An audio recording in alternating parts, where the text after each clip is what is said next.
Before we begin, please hit that like button, share, and subscribe for more. Thanks for being part of the story. I was an insurance adjuster responsible for handling car accidents. Whenever an accident was reported, I would arrive at the scene as quickly as possible to assess the situation. I took photographs, recorded witness statements, and collected key documents like driver's licenses, vehicle registrations, and insurance policies to ensure a thorough investigation. This particular incident happened years ago when I was stationed in the central region of one of the provinces. One night, at around 2 a.m., I received a phone call reporting a vehicle accident involving a tractor trailer and a pickup truck. The caller reported that the accident had occurred on a dark highway. I asked the caller about his condition, whether he was injured, and how the accident had happened. The caller, whom I'll call Mr. A, explained that while he was driving, a pickup truck had sideswiped his vehicle. After the collision, the pickup truck swerved sharply to avoid hitting him again, but the driver overcorrected, lost control, causing the vehicle to veer off the road and plunge into what appeared to be a deep ravine. I asked Mr. A if he could see the wreckage below, but he said he couldn't see anything because it was too dark and couldn't make out the license plate. I instructed him to stay there and not leave the scene. After hanging up and noting all the necessary details, I prepared to head to the accident site. Just then, another call came in. I answered, and the caller reported another accident. When I asked where it had happened, I realized it was the same accident. I then asked for the policy number of the second caller, whom I'll call Mr. B. After Mr. B provided his policy number and full name, he confirmed that he was the one who had hit the vehicle and ended up in the ravine.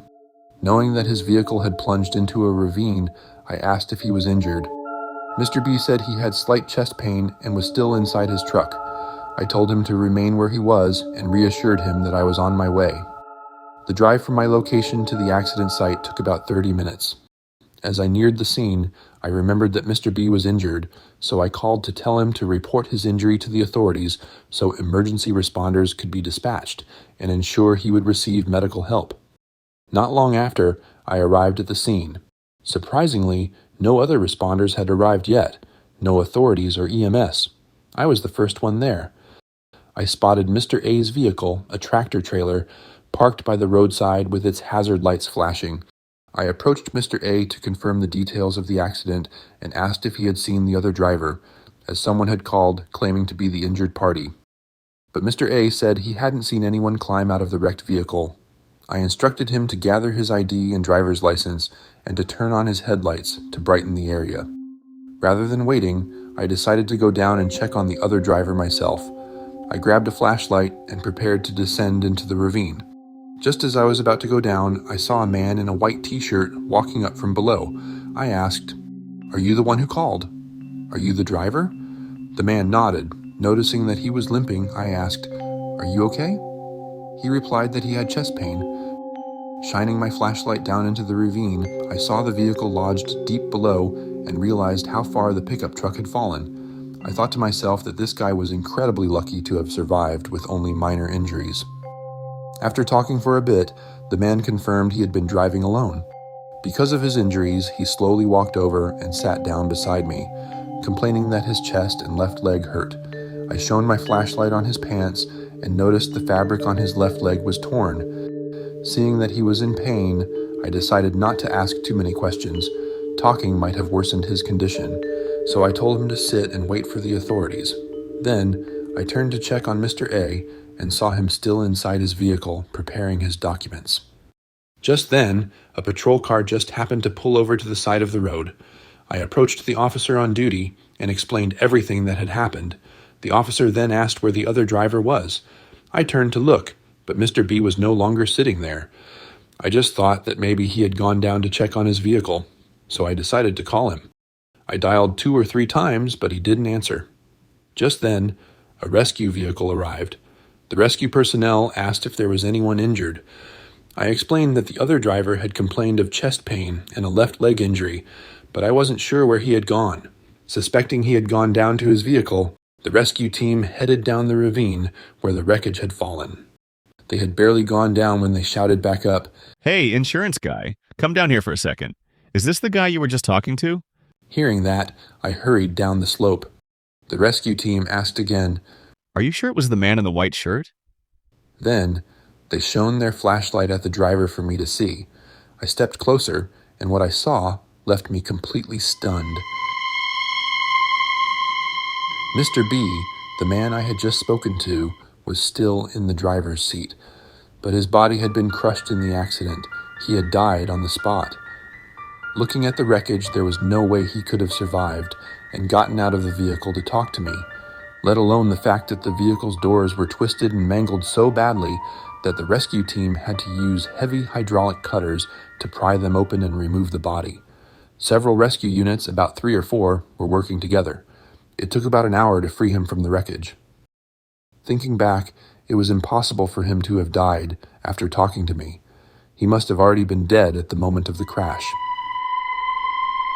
After his body was removed and placed by the roadside, I noticed that Mr. B's left leg had a compound fracture with the bone sticking out. His chest had been crushed from the impact of the steering wheel. Forensic officers arrived to examine the body and the crash site. Upon investigation, they determined that he had been dead for about 2 hours, the exact time when I had received the phone call. As I pieced everything together, I was overcome with shock. Who had actually called me? And whoever it was, how did he know Mr. B's phone number, full name, and insurance details? The call had included every single piece of information, all of which matched the documents found in the vehicle. As I pieced everything together, a wave of fear and shock washed over me.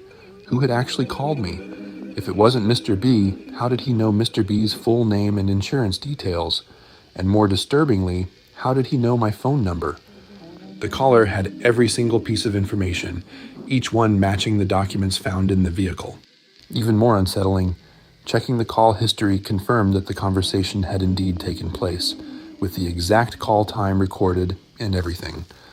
Later, I asked Mr. A if he had seen Mr. B, but he said the only person he had seen was me, as if I were talking to someone. He had assumed I was on the phone using Bluetooth since no one else was there. It was just me alone.